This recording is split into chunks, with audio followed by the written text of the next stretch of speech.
Buenos días. Como tiene mi nombre en el programa, pues no hace falta que me presente tampoco. Ya nos conocemos todos. Y nada, muchas gracias por venir. Ayer me hacía una ilusión enorme estar en la sala Juan Mata Carriazo. Hoy esta sala es fantástica, además es una sala XX, o sea, ¿qué más puede pedir uno, no? Bueno, antes de nada, muchísimas gracias a los organizadores, a Rafa, Manolo, María José, por la amable invitación, a Mercedes por salvarnos de todas las inconvenientes que hay para trasladarnos siempre y por todo su trabajo. Bueno, yo voy a empezar rápidamente. Bueno, volviendo a comentar una cosa que dijo ayer María José, que el peligro de que te pidan un título con mucho tiempo de antelación es que uno se viene arriba, ¿no? Y de pronto hace ahí un título maravilloso y ahora lo leo y digo, Dios mío, yo dije eso, ¿no? Pero bueno, vamos a intentar un poco abarcar más o menos todo lo que está más o menos sugerido en el título. Y como son las 9 de la mañana, pues vamos a comenzar un poco fuerte con don Marcelino, para ver cuál era uno de nuestros puntos de partida de la historiografía tradicional, referido a los moriscos, ¿no? Peor 100 veces que los mahometanos declarados, con su culto rémora de toda la civilización, eran los falsos cristianos, los apóstatas y renegados, malos súbditos además, y perversos españoles, enemigos domésticos, auxiliares natos de toda invasión extranjera, raza inasimilable, como lo probaba la triste experiencia de siglo y medio. Bueno, esto para que nos suba la adrenalina no está mal, porque en realidad don Marcelino no hacía más que repetir lo que se estaba diciendo, lo que ya se decía en el siglo XVII, ¿no?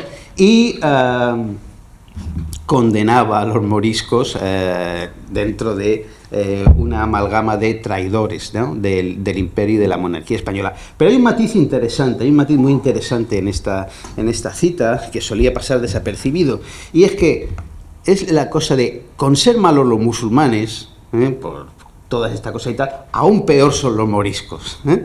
Es decir, ya está mal ser un andalusí o ser un mudéjar, que son musulmanes abiertamente, pero ya es todavía mucho peor ser un falso cristiano, ¿verdad? Ser, como dice por una parte de la historia de los heterodoxos, ser un hereje, ¿verdad? Que no coincide exactamente la definición. Eso es un punto de partida que marcó la historiografía durante mucho tiempo, porque incidía en una consideración antigua del Islam como inasimilable, ¿no?, a la identidad española, que era algo ya que ya se estaba larvando en el siglo XVI, en el siglo XVII, pero que en el siglo XIX y a principios del XX se pone en cuestión, dentro de la discusión general del lugar de lo árabe y de lo islámico en la historia de España o incluso de Europa, ¿no? Y varios de ustedes o varios de vosotros ya conocéis pues todo el lío que se ha montado con el proyecto de EUQ, de European Quran, el Corán europeo, este proyecto de la Unión Europea, que ha sido durísimamente atacado desde la derecha francesa, y después ha pasado a España, diciendo que, bueno, dedicar unos millones de euros al lugar que ocupa el Corán en Europa desde la Edad Media, eso es algo que va en contra de las raíces verdaderas europeas, ¿no?, que por supuesto no son coránicas ni mucho menos, ¿eh? Y entonces, bueno, que esto es un escándalo, que se podía dedicar esos millones, ¿no?, a otras cosas más europeas. Bien, esta cita de don Marcelino nos habla de los moriscos como un elemento intermedio, entre ambos mundos, ni muy cristianos, ni muy musulmanes, pero sobre todo traidores. Esta opinión, que, insisto, hunde sus raíces en el siglo XVII, sobre todo, va a costar una enormidad, no solo que se quite, sino que se ponga en cuestión. Va a tener que llegar a la segunda parte del siglo XX, siempre podemos poner alguna excepción antes, ¿verdad?, pero va a tener que llegar a la segunda parte del siglo XX la historiografía española, para que, con historiadores como Juan Reglá, como Caro Baroja, y sobre todo un libro que marcó una época y que sigue siendo todavía útil, el libro de Domínguez Ortiz y Bernard Vincent, el de Historia de los Moriscos, para que, digamos, comenzara a plantearse de nuevo, replantearse la historia de los moriscos y la identidad de los moriscos. El subtítulo de este libro, de Domínguez Ortiz y Bernard Vincent, Vida y tragedia de una minoría, ya era toda una declaración de principios de lo que ambos se proponían hacer. Y os recuerdo que la primera edición de ese libro es de 1978. En realidad es un libro todavía reciente, teniendo en cuenta que esta visión hunde sus raíces en el siglo XVII. Paradójicamente, ya que he citado a la derecha francesa, paradójicamente los últimos 20 años, 15 años, se ha vuelto de nuevo a revivir esta visión, se ha vuelto a una visión esencialista de los moriscos, de las experiencias del Islam contra España o el Islam en España, y han aparecido libros que se han vendido enormemente, como el de Serafín Fanjul, ¿no?, que tiene un título bastante programático, ¿verdad?, Al-Ándalus contra España. Y en realidad, aunque en realidad es un libro que trata sobre todo de moriscos, ¿no? Se trata sobre todo de moriscos, con algún capítulo muy llamativo que se llama ¿Eran españoles los moriscos?, ¿no? Es decir, de nuevo planteando la alteridad completa de unos hombres, bueno, que habían nacido desde hacía generaciones en la península ibérica, pero que para él jamás podrían ser españoles. El libro es muy discutible, por supuesto, por decirlo así como suavemente. Quizá lo más emblemático de este libro no es su autor, cuyas posiciones todos conocemos, sino el prologuista, Miguel Ángel Ladero Quesada, uno de los más grandes medievalistas españoles, antiguo director de la Real Academia de la Historia, que validaba en su prólogo todas las tesis de Serafín Fanjul, diciendo que es un libro que desmitificaba todas estas cosas que se habían hecho en los departamentos norteamericanos, ¿verdad?, de Al-Ándalus como un paraíso, de los árabes como tal, y que todo eso era más o menos buen rollito, ¿verdad?, pero que en la realidad todo esto era una lucha de antagonismos, ¿de acuerdo? Es decir, que se trata de una discusión que hoy en día está todavía viva y que tiene posiciones muy encontradas. El libro que tienen a su derecha fue el producto de un ejercicio, iba a decir casi de exorcismo, pero un ejercicio que se hizo en Casa Árabe de juntar a toda la gente que procedía de ambas tendencias y que se dijeran cara a cara todas esas cosas.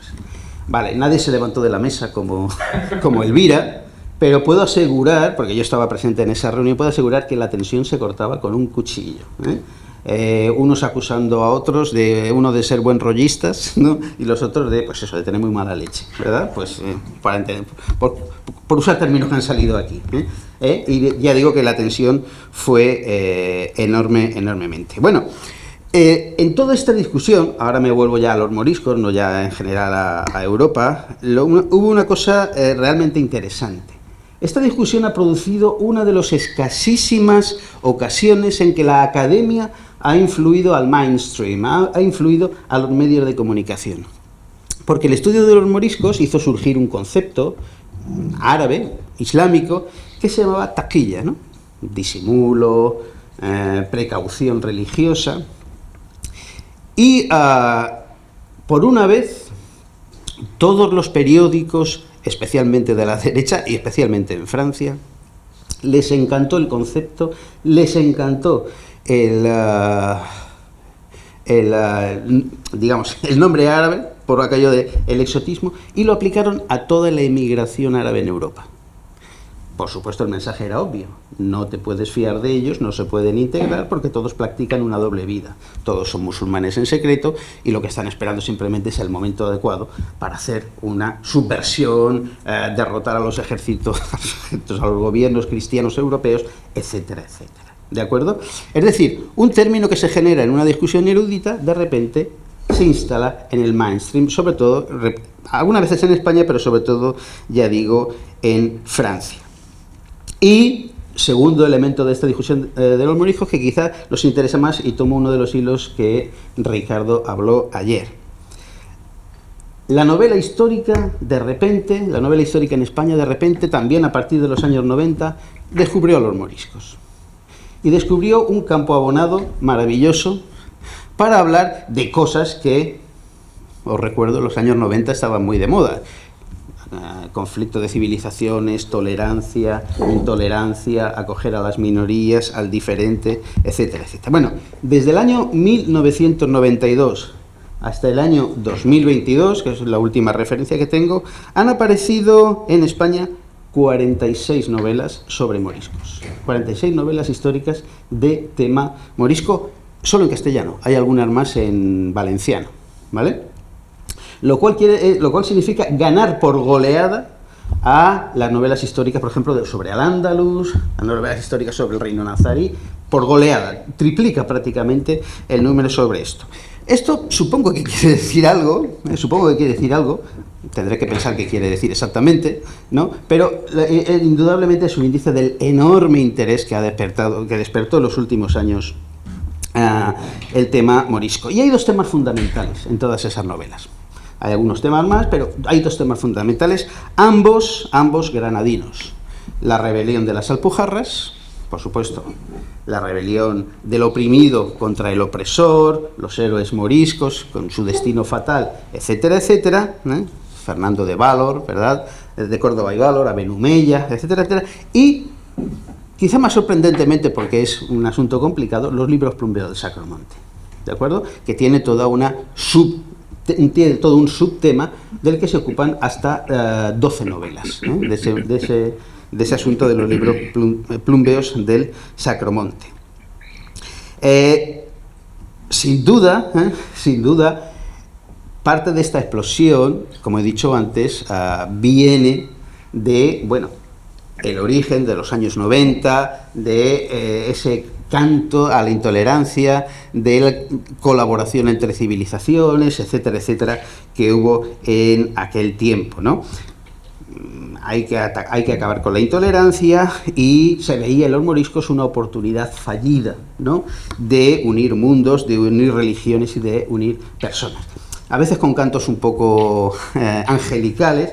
Yo recuerdo con una pequeña experiencia personal lo incómodo, lo disconforme que estaba Ildefonso Falcones, ¿no?, el de La mano de Fátima, cuando él me preguntaba qué opinaba de los libros plumbeos de Sacromonte. Yo le decía que para mí eran textos de polémica religiosa. ¿Cómo? No, son textos para unir civilizaciones. Bueno, vale, pero yo creo eso, ¿eh?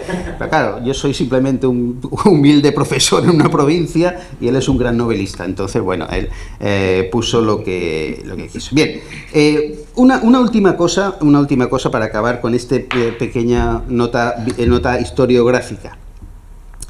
Cuando hablo de los libros plumbeos de Sacromonte, hoy estamos hablando de uno de los fenómenos más estudiados y que más se han revalorizado en los estudios moriscos. Un fenómeno que afecta a la identidad de los moriscos, a la integración de las minorías, a la importancia del árabe en la historia de España. Hace 30 años, y Rafael, que conoce muy bien el tema, no me lo negará, hace 35 años, el tema de los libros plumbeos de Sacromonte se veía como una cosa casi costumbrista, como una cosa casi de Granada, los granadinos estos raros que hacen estas cosas tan extrañas que tienen, y nadie le prestaba mayor atención. Precisamente por esta consideración, ¿verdad?, de los moriscos como algo difícil de encasillar y, por supuesto, difícil de pensar que ellos puedan hacer algo realmente importante. Bien, quería empezar muy rápidamente yéndome un poquito a la época mudéjar, a la Baja Edad Media. Un mudéjar de Valencia, que en 1415, en 1455, en Sabaj, se va a hacer la peregrinación. Y, lógicamente, él se va de Valencia al reino nazarí de Granada, y desde Granada, del sur, va al sur y embarca ya el Magreb, etcétera, etcétera, etcétera. En su libro, en el libro que cuenta todo esto, tiene una frase muy llamativa, que les traduzco. Dice: me contó un hombre de Córdoba que los libros hoy en nuestros días ya no se encuentran en las mezquitas de los mudéjares, cuando hubo un tiempo que alcanzaban los techos. ¡Ay, qué país!, ¿no? Y Sabaj, lo que nos está diciendo, él por supuesto se lamenta, Al-Ándalus ha caído, Al-Ándalus ya no existe, pero de lo que se lamenta es que los restos de Al-Ándalus, es decir, los mudéjares, ya han perdido casi todo su saber, ya no tienen forma de poder llenar su cofre intelectual y sobre todo, que es lo que nos interesa aquí, ya no tienen forma de llenar su vacío, ya no tienen forma de llenar su historia. De hecho, cuando él se pone a hablar de la historia del Al-Ándalus, cuando está en Granada, qué maravilla de sitio, lo que nos dice son exactamente 5 líneas sobre Don Rodrigo, Musa ibn Nusayr, Tariq, la conquista, y se acabó. Él no sabe más allá de lo que es el mito dentro de la sociedad árabe, aún hoy en día. No tiene material histórico, no ha leído material histórico como para poder reconstruir la historia del Al-Ándalus y volver a repetirla. De hecho, que yo conozca, es el único mudéjar que emplea 2 términos sorprendentemente equivalentes. Él habla de Jasirat al-Ándalus, la isla de Al-Ándalus, que es la definición tradicional de Al-Ándalus en el mundo árabe, pero al mismo tiempo utiliza Jasirat España, o sea, la isla de España, lo cual es rarísimo, bueno, rarísimo no, es inaudito en la literatura árabe, pero es muy sintomático de la situación de estos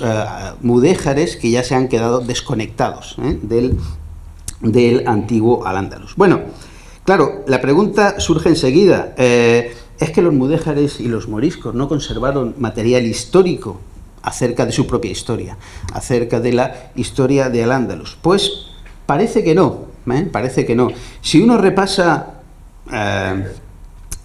lo que se conserva de la producción intelectual de los mudéjares y los moriscos, efectivamente vemos algún capítulo aljamiado sobre la historia de los turcos, ¿verdad?, sobre el principio de los turcos, algún otro capítulo sobre los mayores reyes de los musulmanes, siempre de Oriente.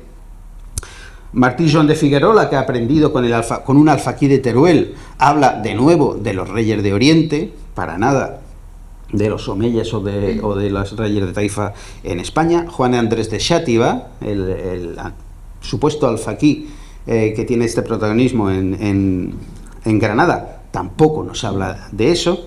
Es decir, no parece haber, ya que está tan de moda, una memoria histórica dentro de los moriscos, una memoria puramente histórica de lo que fue Al-Ándalus. ¿Y qué es lo que tienen los mudéjares y moriscos? Lo que tienen es simplemente, lo que han mantenido es simplemente su memoria como mártires del Islam, como gente que habita un paraíso, que lucha por mantener el Islam y que gracias a eso serán recompensados.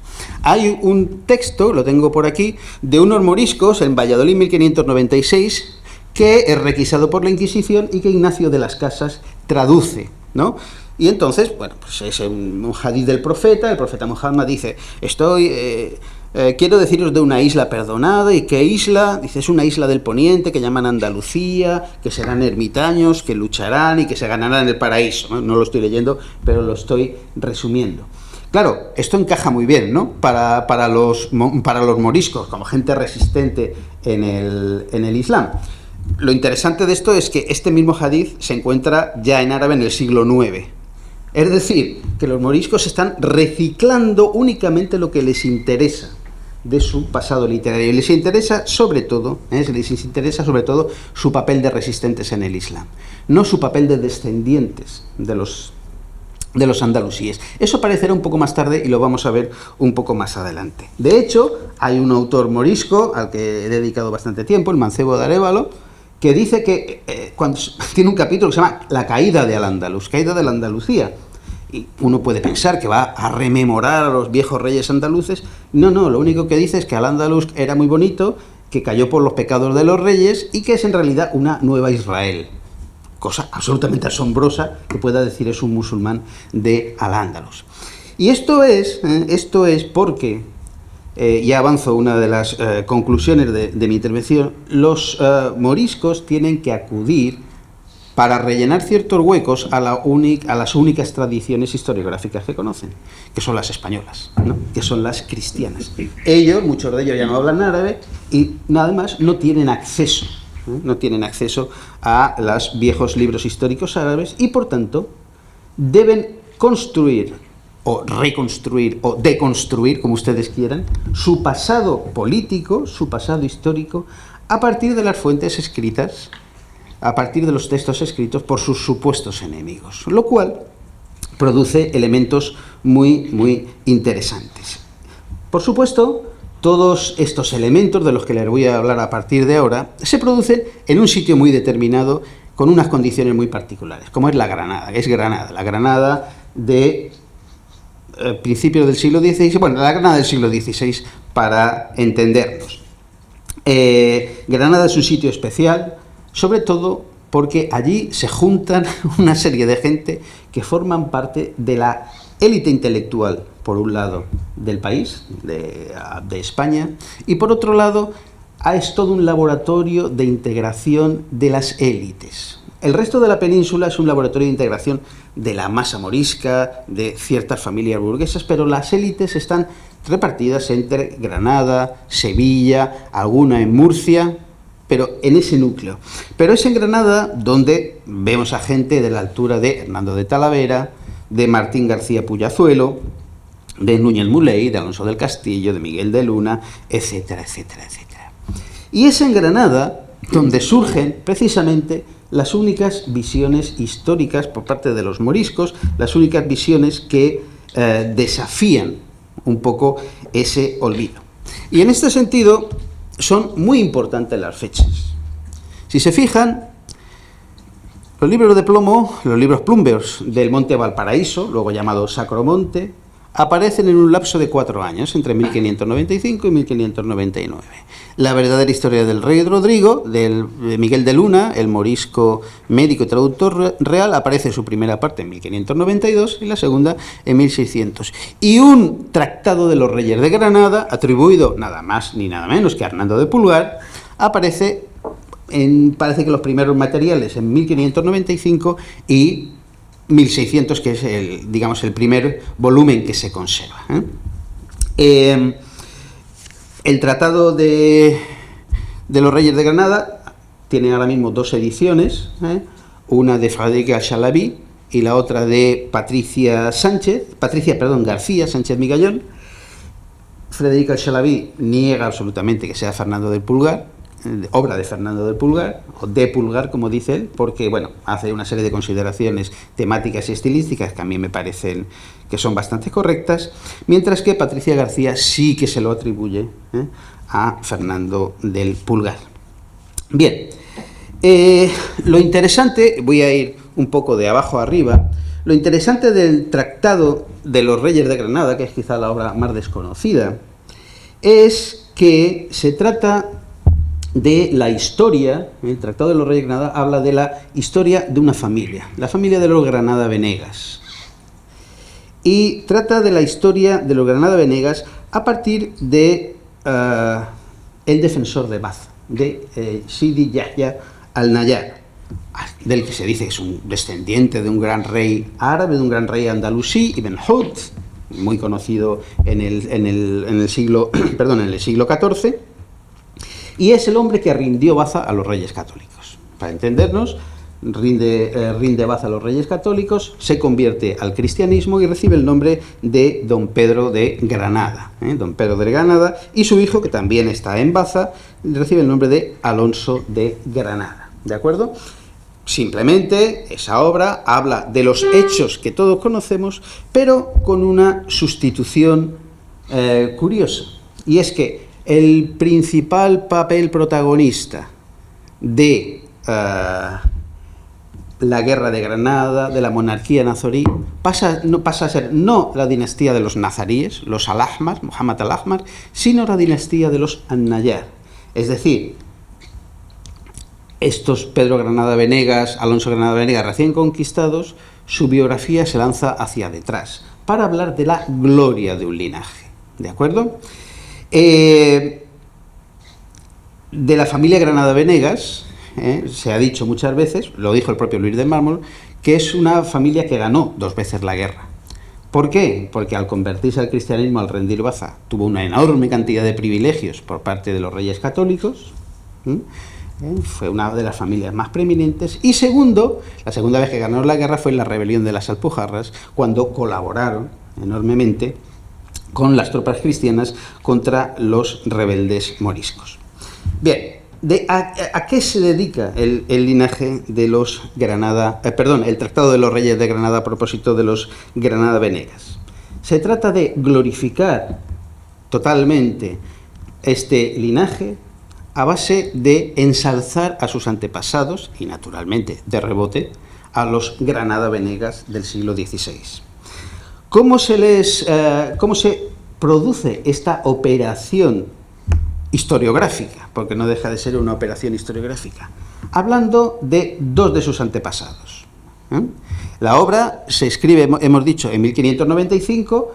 El Granada Venegas que la encarga es don Pedro de Granada Venegas II, Pedro de Granada II, el primer marqués de Campotejar, ¿vale? Estamos viviendo ya aún los rescoldos de la rebelión de las Alpujarras.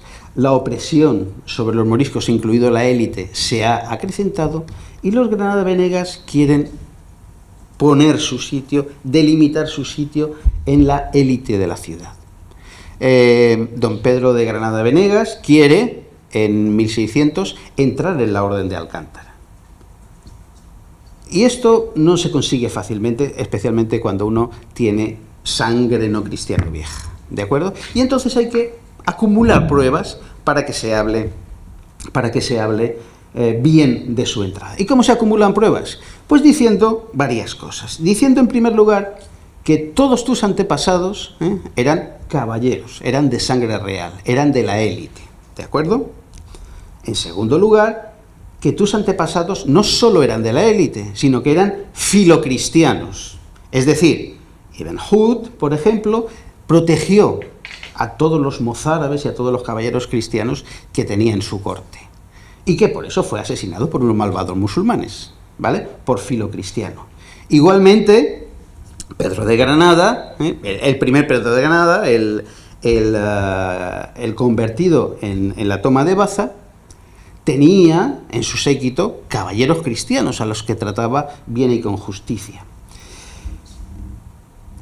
Si uno lee en la crónica de los Reyes Católicos y en la crónica tradicional cómo fue la toma de Baza, seguramente, igual alguno de vosotros os acordáis, que según la visión tradicional fue la propia reina Isabel la que se presentó en el campo de batalla, ¿verdad?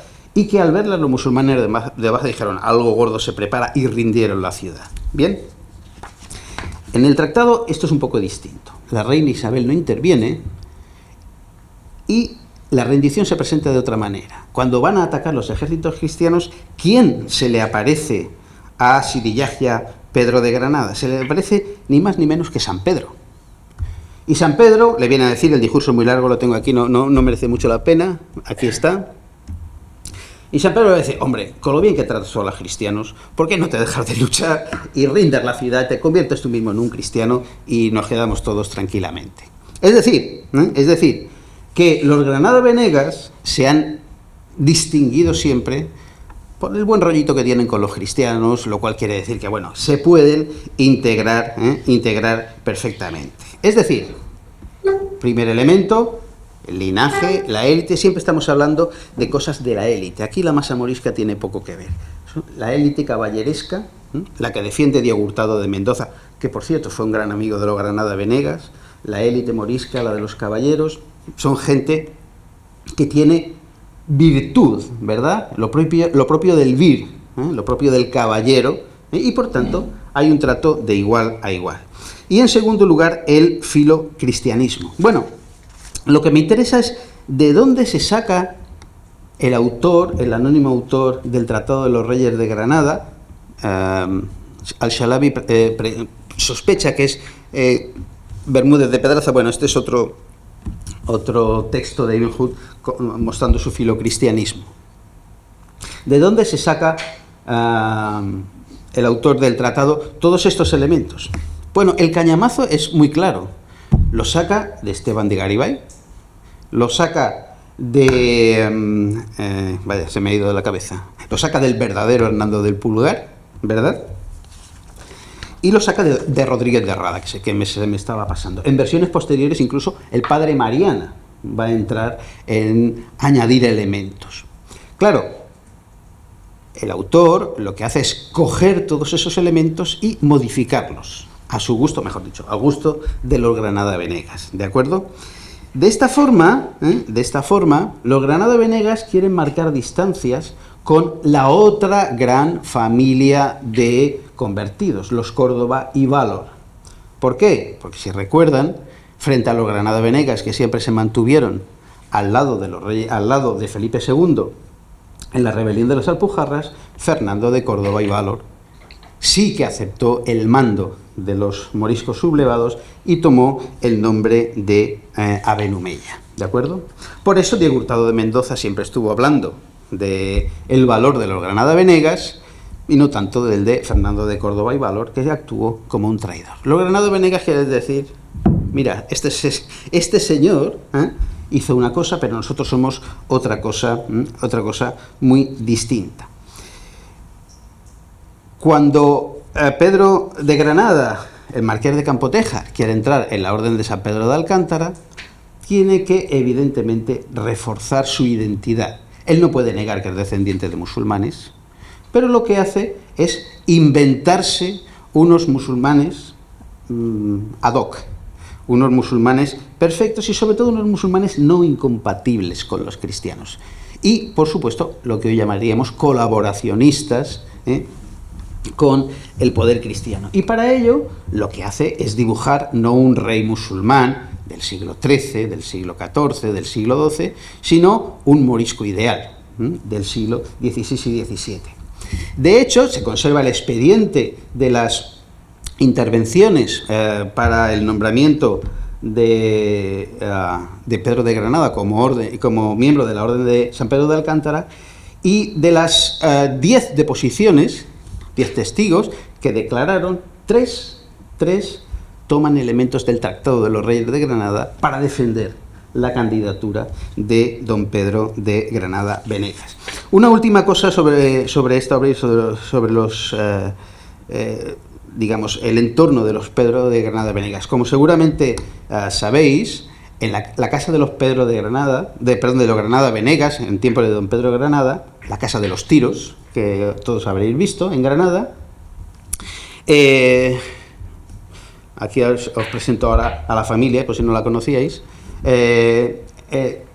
Se reunía seguramente hoy diríamos, tertulia intelectual más elevada de toda Granada, con historiadores, escritores, filólogos, miembros del concejo, la famosa Academia de Granada, que se le llamaba, tenía entre ellos a gente que conocía perfectamente el derecho y gente que conocía perfectamente la historia. Es más, cuando muere el marqués de Campotejar, se hace un inventario de su biblioteca, una biblioteca de 600 volúmenes. Una biblioteca de 600 volúmenes en la que tenía absolutamente todas las obras de historia de España, habidas y por haber.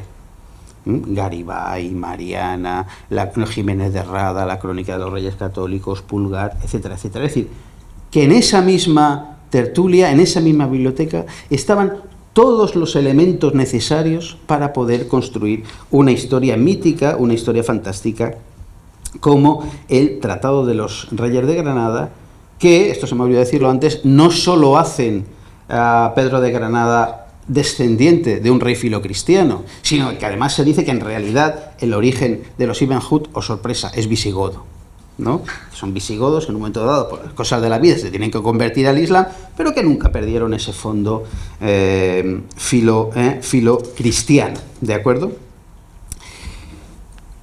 Y en la Casa de los Tiros, en Granada, aparte de ese intento de intervención sobre el pensamiento historiográfico cristiano, a través de los textos, se hace otro a través de la imagen.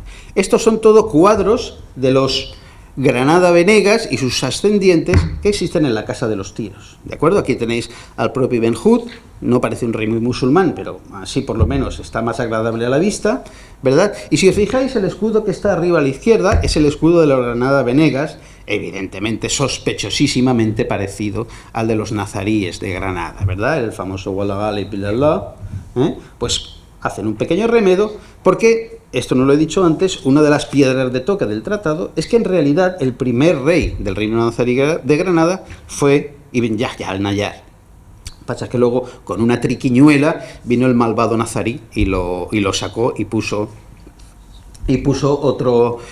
otra dinastía. Pero en realidad es sangre real. Bueno, aquí tenéis varios miembros, Aben Hud, Ibn Salim al-Nayar, padre de don Pedro de Granada I. Entonces aquí viene toda la historia. El que está allá a la derecha, un poco en plan Carlos V, Felipe II, es Sidi Yahya al-Nayar, Pedro de Granada, el que se convirtió, el que rindió Baza, el hijo, don Alonso de Granada, que se casó además con una Mendoza. Es decir, dentro de la estrategia que tenían, por supuesto, esto es una estrategia completa, de textos, una estrategia intelectual, una estrategia de imagen y una estrategia matrimonial, ¿de acuerdo? Y aquí está Pedro de Granada II, el marqués de Campotejar, y un tío suyo que intervino en las negociaciones con Carlos V. Este es el escudo de los Granada. Aquí están las granadas a la izquierda y el escudo remedando el Wala Gali Bilallah en el centro. Y por supuesto, la sala más maravillosa de la Casa de los Tiros, la Cuadra Dorada. ¿De acuerdo? En la Cuadra Dorada están los más famosos guerreros, reyes y hombres y mujeres ilustres de la monarquía española. Abajo, con una leyenda, todos en cada uno. Isabel, Carlos, por supuesto, el rey Carlos, Pelayo, Fernando III, Alfonso X, etcétera, etcétera. Es decir, se rodean en la gran sala de la Casa de los Tiros de lo mejor.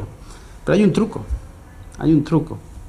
Si vosotros vais hoy a la Casa de los Tiros, veréis que más o menos en la parte de abajo hay un cuadro, o sea, una figura y un cuadro dedicado a Alfonso X el Sabio, ¿verdad? Alfonso X el Sabio, que fue un gran conquistador, un hombre, lo tengo por aquí aquí está, Alfonso, rey de Castilla, español, que entre muchas empresas dio al emperador de Constantinopla no sé cuántas monedas de oro para rescatar a su esposa, etcétera, etcétera. Bueno, esa inscripción que se puede leer hoy, solo ha sido posible leerla a partir de 1929, cuando se hizo la restauración de ese techo. Porque antes de 1929, encima de esa placa, de esa lápida que habla de Alfonso X Sabio, habían colocado otra que decía: Alonso de Granada, entre otras muchas empresas que realizó, obtuvo una victoria sobre los moros en el Valle de Granada y 7 banderas en Adra. Es decir, que Pedro de Granada estaba colocado al lado de los grandes hombres de Granada. Por tanto, corregir la historia y reformular las crónicas eran prácticas absolutamente comunes entre los granadinos Granada-Venegas. Es decir, tenían que remodelar todo su pasado histórico para conseguir lo que ellos deseaban. Y voy terminando. Todos los elementos que vienen después, bueno, esto es una genealogía que se incluye, por supuesto llevándolos hasta los reyes godos.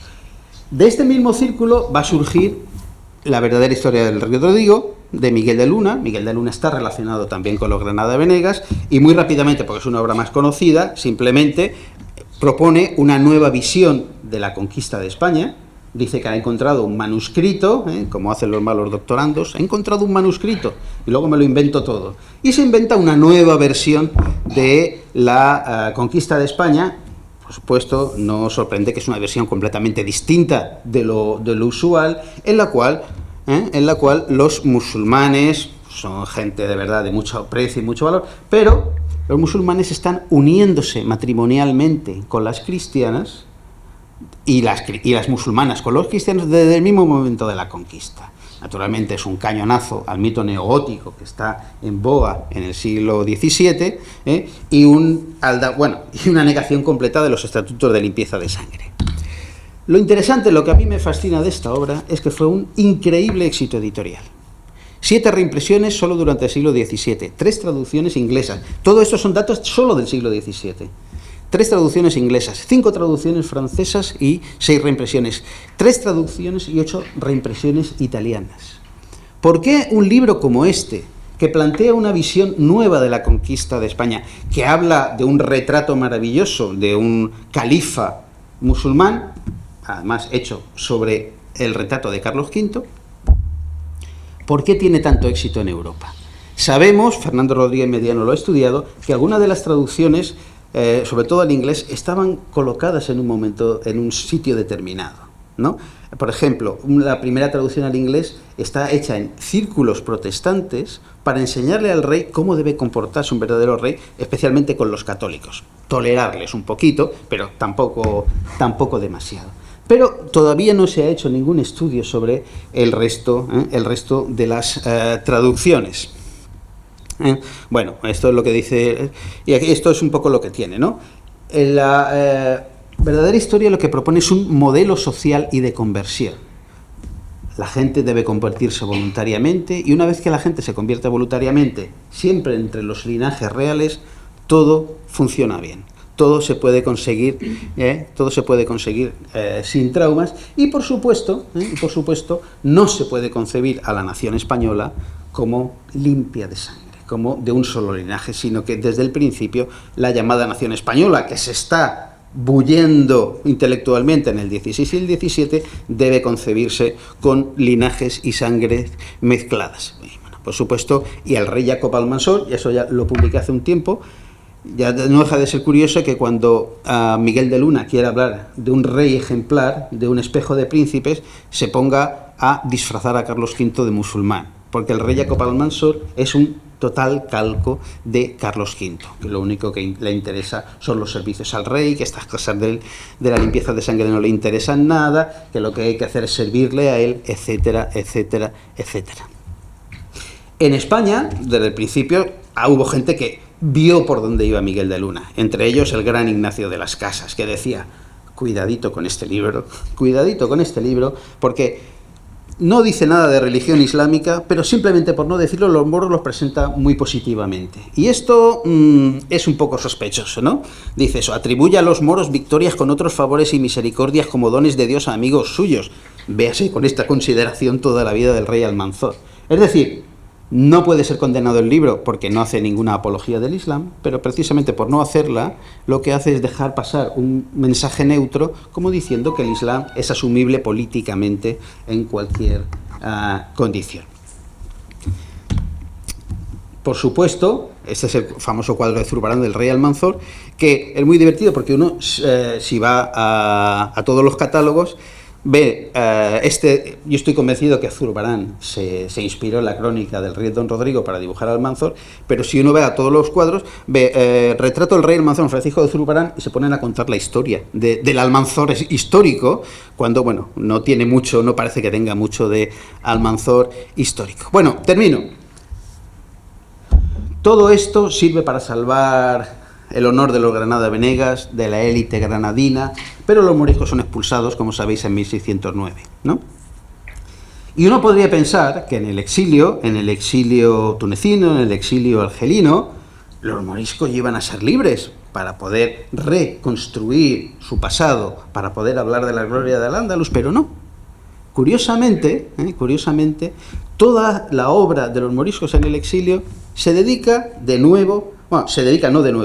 o a readoctrinarlos en el Islam, a discutir el cristianismo, o, sorprendentemente, paralelamente a su situación en España, reclamar el sitio de la élite morisca ahora en la élite magrebí. Existe un libro de Mohammad ibn Abderrafi, que es un morisco granadino, Alonso Castellano, que es un xerife. Supongo que sabéis lo que es un xerife, es un noble. Un xerife es un noble que dice que su familia está emparentada con el profeta y por tanto tienen un lugar preeminente en la sociedad. Bueno, pues este Mohammad ibn Abderrafi, o este Alonso Castellano, que es un xerife de origen granadino, llega a Túnez. Y por supuesto, dice, bueno, yo soy un xerife, a ver, ¿en qué sitio me coloco? Pero los xerifes tunecinos le dicen, pero a ver, ¿tú no has vivido en España? Sí. ¿Tú no has estado entre cristianos toda tu vida? Sí. Lárgate, fíjate que tú no eres un buen xerife. ¿Tú cómo vas a ser un buen xerife con estas cosas, siendo bilingüe, no habiendo vivido 20 años, 30 años en España? Quita. Y este Alonso Castellano escribe todo un gran libro, el libro de las luces proféticas, el Kitab al-Anwar al-Nabawiyya, el libro de las luces proféticas sobre los padres de la buena tierra, diciendo, pero estos xerifes, ¿qué se creen?